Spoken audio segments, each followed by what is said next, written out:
Hello. Hello, viewers. It is me and it is my cat and my knee, I guess. She jumped up right beside me at the start of the stream, so I was like, I'll just give you the cat intro. I'll just put her right there. Right, let me dial down the break music even more because I noticed during the last stream it was still too loud. Right, you're just gonna show your butt. You're just gonna be... Alright, you're sitting... Oh, that's nice. Alright, let's have a chill stream. I'm just sitting here with my knee. Oh my god. I'm displaying below the knee on the internet. Anyway. Hey kitty. We're starting with self-care today. And self-care is kitty. I talked about that on Thursday as well. So let's just jump into it. I hope everyone is doing well. Let me adjust the angle a little bit. There we go. Because it was a little crooked. There we go. Yeah. Welcome everyone. Welcome to the stream. Welcome to the mental health segment of my stream. That's kind of new, so I'm still a little nervous about it. But I kind of like just starting out, just talking a bit and just kind of getting into the zone, getting into the stream, sharing what I know, and the cat's all for it. She's like, yeah, I like this. I'm just gonna sit here and chill with you and your peeps. So yeah, we got Stream Cat attending today. And how has your week been? How's everyone been? Like, my week was good, but for some reason I was very tired. I was very tired on Wednesday as well as today, and I slept a lot, but I'm okay now. I actually did some creative stuff today, so let me turn the camera because I don't think you can see it that way. Look at my hair, guys. I did not dye my hair. I used something called Color Oops, and what Color Oops is, it removes the permanent dye from your hair, and what you're seeing is my natural hair color after the dye was removed and after because it was permanent dye. Permanent dye, you put it in using a certain percentage of bleach, and that stuff is called developer. You need a developer to activate the dye and put it in your hair, and developer also lightens your hair a bit. So I used 10% and 20% developer, so that's why you can see it's more reddish than my natural tone, because it was also lightened at some point. So that's what you're seeing. So now I'm having like a whole kind of red hair vibe. I'm just messing with the camera today. Hope it's not disorienting. I just wanted to show both myself and the cat for a little bit. How's that, kitty? How's that? Catbot. But yeah, that's what I did today. I wanted to put it off until tomorrow, and I ended up not doing that. So actually proud of myself for getting to it today, because I've been putting this stuff off 4 weeks. But as you can see the dark line where my new growth is. So it's like, I don't know, it's like at least 2 centimeters. So I was up for something new, and I wanted to get the old darker dye out of my hair. It's not fully dry yet. The dry bits are front, so you can kind of see how light it's gonna be. And I'm pretty satisfied with it. I think the Color Oops thing took well. It does smell like rotten eggs though, so that's not great. And it took me about an hour, just putting it in, letting it sit for 20 minutes, then rinsing it for half an hour. So you have to just keep washing it, and it'll probably lighten up a little bit more with subsequent washes. But you just have to rinse out all that pigment. And I'm also thinking about changing my bangs, because as you can see, these are getting lighter and they're bouncing off my glasses. So I have this whole Farrah Fawcett thing going on. I guess it's a vibe, but I don't know. There's a lot of forehead going on. I just want to cover it. I just I was gonna cover those bangs, man. Bang, man. Bang. Bang Bang 10 on the end. I'm just not gonna get into my whole BTS thing over here. Just keep that separate from the stream. Although, if you want me to rant about it, I can. Because it does kind of fit with the theme I wanted to talk about today, which is self-care. And part of that is because, for example, BTS gives me a lot of positive feelings. It's an interest you can indulge in. You can listen to music, watch videos, and it makes you happy. And that is a part of self-care.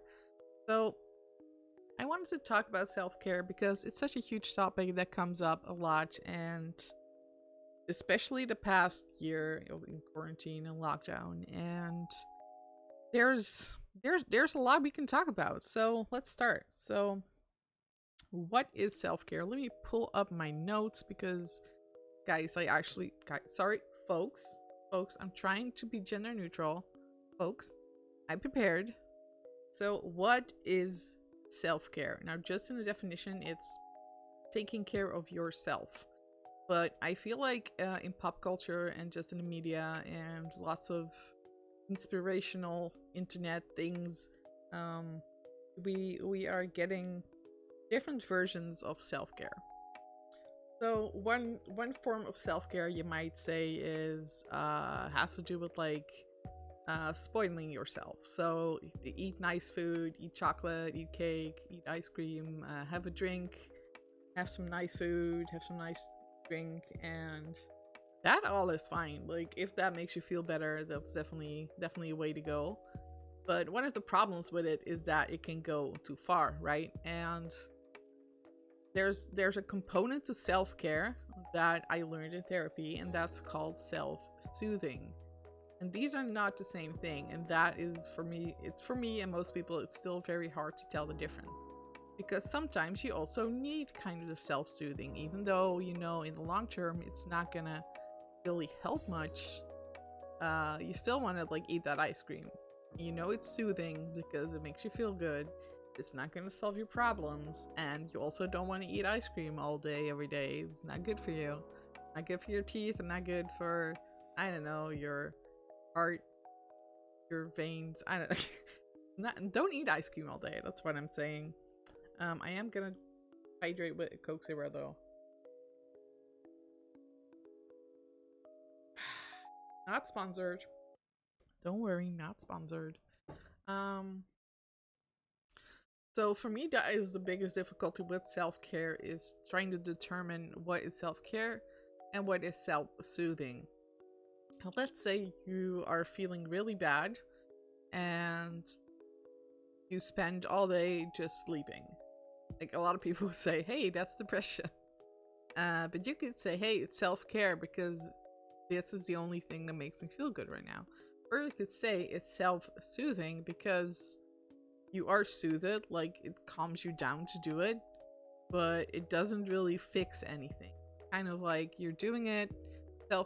Self-soothing behavior is something that you do, and in like the very short term, it makes you feel better, but in the long term, it's actually more damaging to you. And I feel like I always kind of struggle with care or soothing. Like, and one good example of a self-care that I did today is the hair thing. So I kept putting this off because it's something new that I do. It's like a chemical procedure that I have to do with my hair that I've never done before. So that's scary to me. And I was like, today I was just I've been putting it off, and I was just like, I have to do it, and I want to do it. Let's do it. And in the end result makes me happy. So that kind of thing is more self-care than self-soothing. The way you can tell the difference is that self-soothing, I just had to check my microphone. I had to flash like, oh shit, what if my mic is off? But it's good. We're good.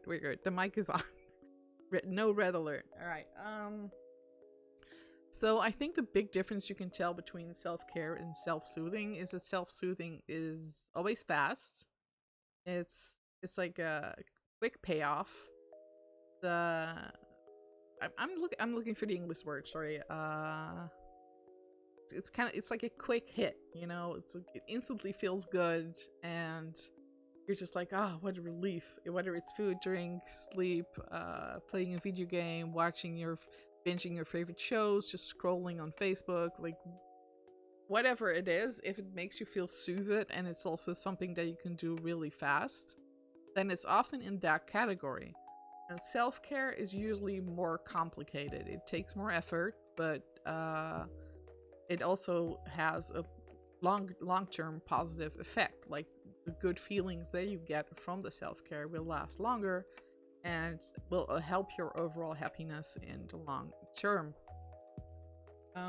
Let me think about another example. I wouldn't say chores, because chores, if you frame those as self-care becomes really toxic.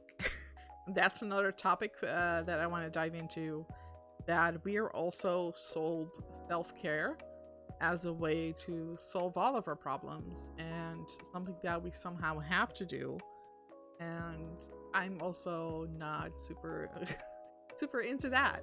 Like, self-care can be toxic when it becomes something that requires a lot of self-discipline, makes you feel like you have to do it, when it feels like you kind of have this mean person standing next to you going like, you have to do that, it's self-care, you know?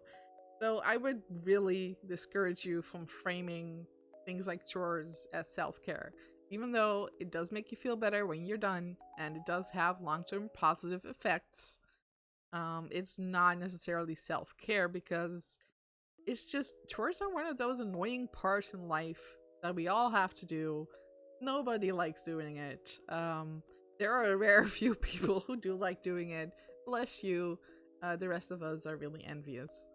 So what could be self-care that is positive, makes you feel good, has long-term like positive effects, but also doesn't require you to really push yourself to do it in a negative way? Like, the act itself should also be something that makes you feel good. Like, I think that's the difference, because if you're doing a chore, you really don't feel great during it. Like, I don't know anyone who is like, wow, when I'm cleaning the bathroom, I just get such a great buzz.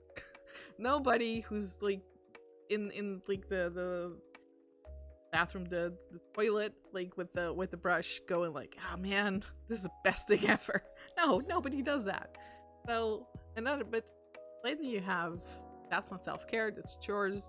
So self-care that would be positive is going for a walk. Of course, if you like walking, because there's people who have chronic pain and who have allergies who might not enjoy going out. So it all has to do with what is an activity that makes you feel good whilst doing it, that also like makes you kind of satisfied after and has this long-term effect. And for me, that can also be video games. So video games can be a self-soothing activity. It can also be a self-care activity, and that's where things get tricky. So, for example, I cannot play MMOs.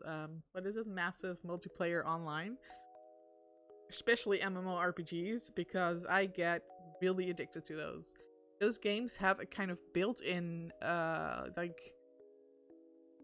reward system that's kind of randomized, and it's also really easy to tick off. So they're made to have these quick dopamine shots every time you do a tiny little quest, and I get addicted to that. So I keep wanting to do it, and I had a period in my life where I was pretty much playing Final Fantasy XIV nonstop all day, and after the whole year, I still was nowhere near endgame, and that for me was like, I'm just wasting my life right now, and this is not making me feel good.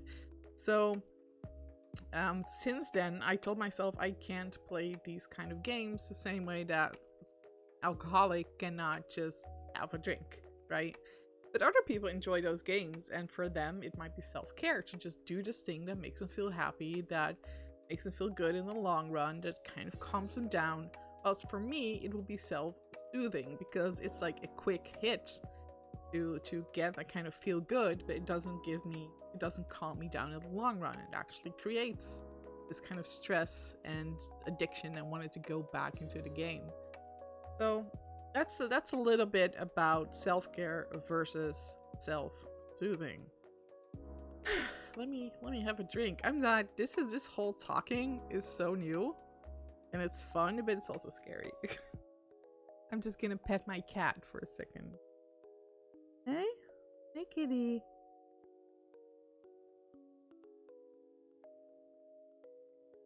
Yeah, pet the kitty. Have a drink. No.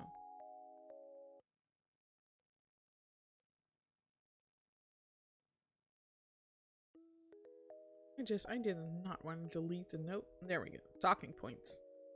So, what can you do? I already named a bunch of things.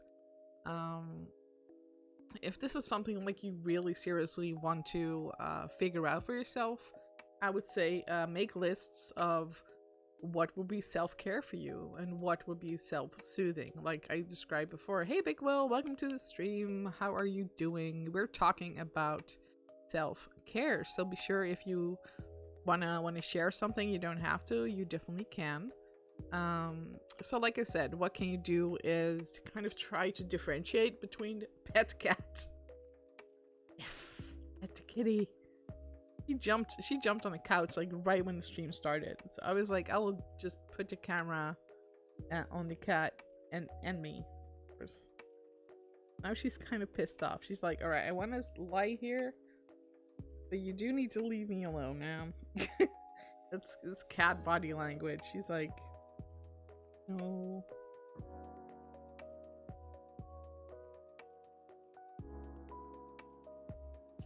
All right, so that is just part of what you can do for self-care, and I'm gonna come back to that later. So another part is what can others do for self-care for you, and that's kind of a wait. I'm supposed to do this myself, right? And not necessarily, because if you have a lot of trouble engaging self-care, like you're just sitting there going like I feel bad and I know what will make me feel better, but I just can't get to it. That is something that someone else, like a friend, family, partner, could help you with. And a good example of that is I know that if I go for a walk outside and I get out of my apartment, I will feel a lot better. But it's very hard for me to go outside of my apartment. And a part of that has been obviously the quarantine, but a part of that is also has to do with autism, is that our home is like our controlled safe space and outside is scary. Like our brain is just like, no, we don't know what's going to happen there, let's stay inside, I don't want to go outside. So I kind of get other people, like especially my partner, I will say to them like, I would like to go for a walk, but I'm also nervous about going, and then they can just kind of give me a push and I'll go. So a big part of self-care can also be doing it with somebody else. So you don't have to just do self-care all alone by yourself. You can actually do an activity together, which will actually make both of you feel good. So it's like a win-win. So that would be my other piece of advice, is to try to not go it alone. Yeah. Let me pet the kitty. Alright, let me see my other talking points. So let's get back to toxic self-care, which I talked about before. And that is thinking that you're doing self-care, but actually being very punitive towards yourself. So like, I have to take care of myself, and then being way too strict about it. Like, taking care of yourself is not, let's say, it's not wanting to run 50 miles a day. It's not starving yourself. It's not weighing yourself twice a day. There's a lot of activities that seem like you're taking care of yourself, which can actually be very punitive. And I would encourage you to always start out like being kind and gentle and forgiving. And it's like these are very hard things to learn to do towards yourself. I know that. One thing that can help is to try to think about treating yourself like you would a friend, especially if that friend is sick or not feeling good. Like, how would you treat them? And then apply that to yourself, which is also one of the hardest things to learn ever. Um, Toxic self-care also is what we see a lot in the media, is that it's really being framed as our own responsibility to make ourselves happy. And it's also kind of framed as almost your moral obligation to be happy, which is really hard. We live in a society, we live in this world where honestly a lot of bad things are happening all the time, and we're hearing about it all the time on social media, and that does not make us happy a lot, especially those of us like me who are very empathetic and who just want to save every little person and thing and animal on the planet, which is impossible. um and you have to think about, there is a limit to how much you can do to make yourself, not only to make yourself feel better, but there's also a limit to how much that is your own responsibility. So we are kind of raised to believe that we can just completely construct and control 100% of our lives. And sadly, that is not true. There are a lot of things that are out of your control. The way you grew up, the situation in your childhood, your parents, your neighborhood, just purely genetics, all of that influences kind of the, what you have to work with. And there's a lot of stuff that I can't speak about, especially because I'm white. So I don't know what it's like to grow up as a person of color in a society that basically just traumatizes you every day. And there's a lot of people who can speak about that from their own experience, which you should definitely look them up. Just look up creators of color, look up um, books, videos, media that talk about their experiences and how, what being happy and what self-care is to them, because that's not something I can really speak on. I can speak about it from the perspective of a woman and a person who is bisexual and a person who has a chronic disability. Yeah, I read that Derek Chauvin got 22 years, so that is a big win. And I does kind of feel like a single drop. How would you put it? Like on a, the Dutch expression is you have a single drop of water on a hot plate. Like, it's a good thing, but there's so much more going on. And once again, that's one of those things, like, if you think about it too much, you'll become unhappy. And also, um, on one hand, being completely happy is also unattainable. Like, I really had to learn this in my 30s, that we were sold the myth that our lives have to be happy, and that is the goal in our life. And that if we haven't achieved that, that is our fault and we have to fix it. And all of that is just toss it out. That's bullshit. That's not realistic. What we can aim towards is happy moments, like really connecting to other people, to ourselves, and finding those moments that are really precious and that keep you going. And those connections are what make it worth it. And we also have to realize that there are things in life that are going to make us unhappy, and that is okay. Like, it's also self-care to think, like, okay, it's okay to be sad, it's okay to be angry, it's okay to have a shitty day or even a shitty week. If you read really bad news, it's okay to be affected by it. Like, those feelings are not things that have to go away right away. And it's I know this is because I'm talking so much. Yeah, connections like you, like Will, like viewers, streamers, other streamers. Like, I've watched a lot of streams the past year, and became a streamer myself just because we are looking for all those other connections that we are missing during quarantine. Got a hair in my lipstick. Connections like your cat.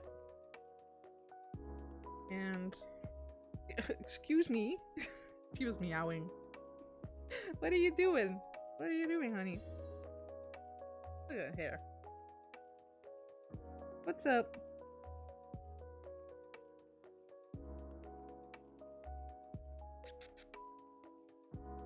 cute when she makes eye contact.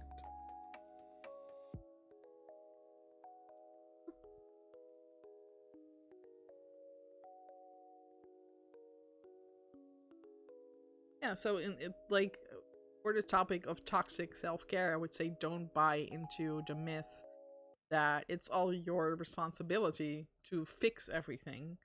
Because life, as it turns out, is a huge mess. The world is kind of a huge mess.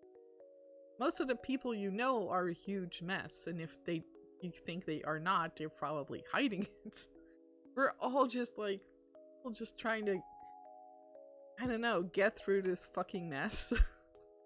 And what makes it worth it is just connecting to yourself and to other people and finding value in that. And that's what really makes it worth it, to, you know, kind of struggle through all that nonsense together. What else are we going to talk about? Another point I had is called lowering the bar, which especially if you have a disability, like me, I have a I'm autistic, which is officially a disability, which I still find very hard to accept. And lowering the bar is what I say to myself, because I'm always kind of my bar of expectations for myself is just kind of near the moon. And I'm like, I gotta bring it down. I gotta bring it down to be able to do something and feel better. A big example of that is, I think 2 years ago, I was planning to go see a friend in London.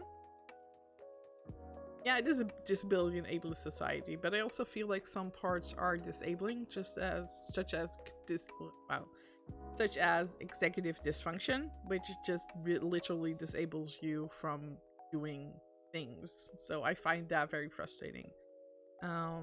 And one thing about autism is we really struggle when there are new factors that we don't know about. So like the example of my hair dye, like I don't know what this procedure is like. I've never done it before, so I keep putting it off because it's an uncertain factor.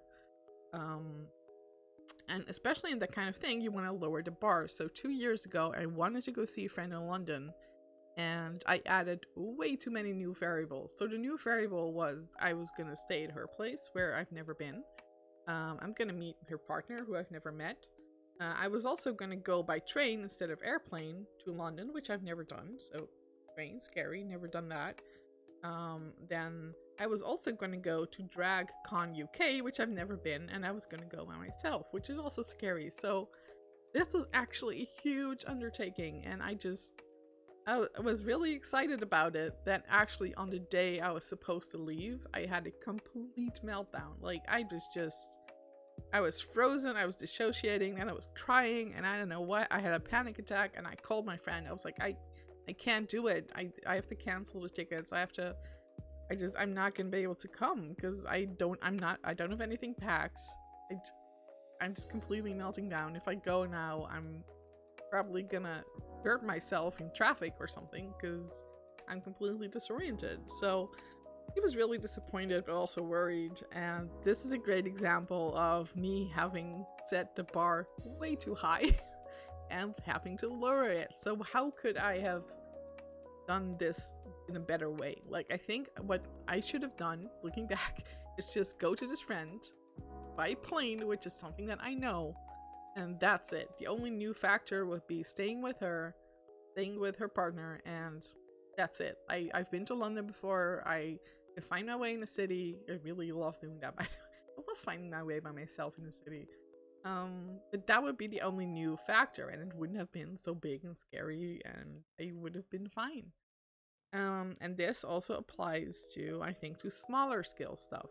So let me think about it. For example, I'm trying to think of examples where I lowered the bar.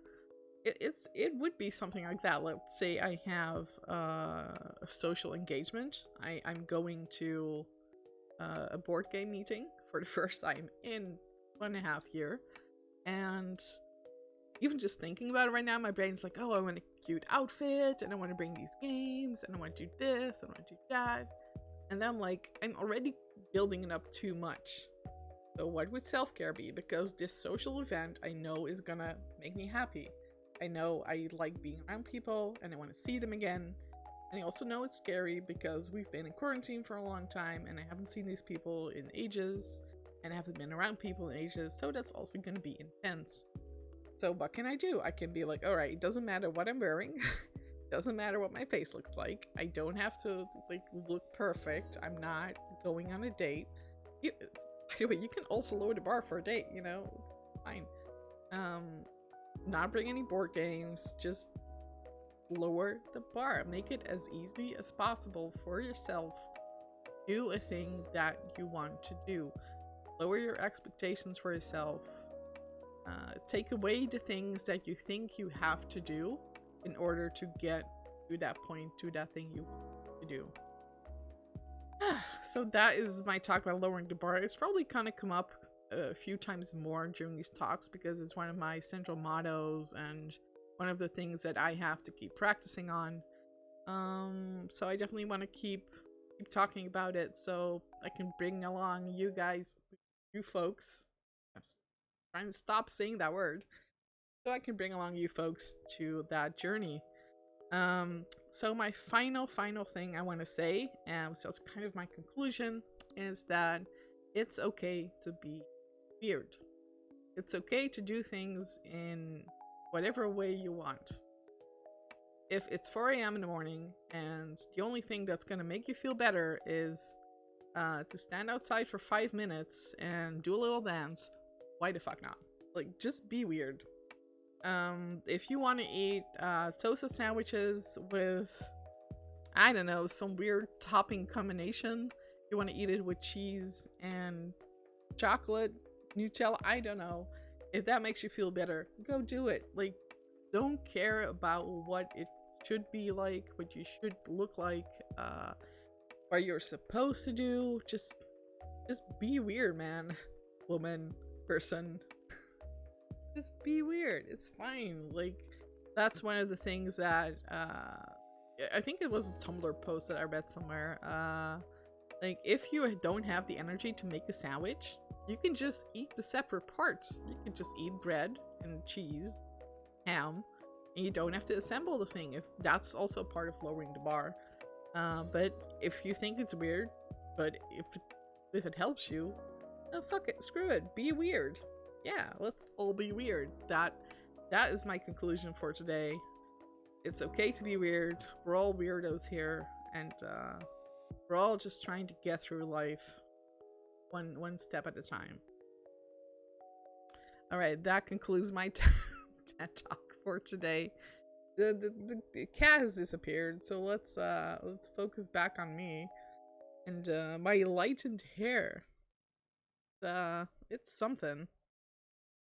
I'm gonna dye it purple though, because even though this red looks nice, I don't want this growth to show up. Let's switch to Mass Effect, everyone. Let's go. Subheadings for the other points. The other points is, what is self-care? What can you do? What can others do? Toxic self-care, lowering the bar, and it's okay to be weird.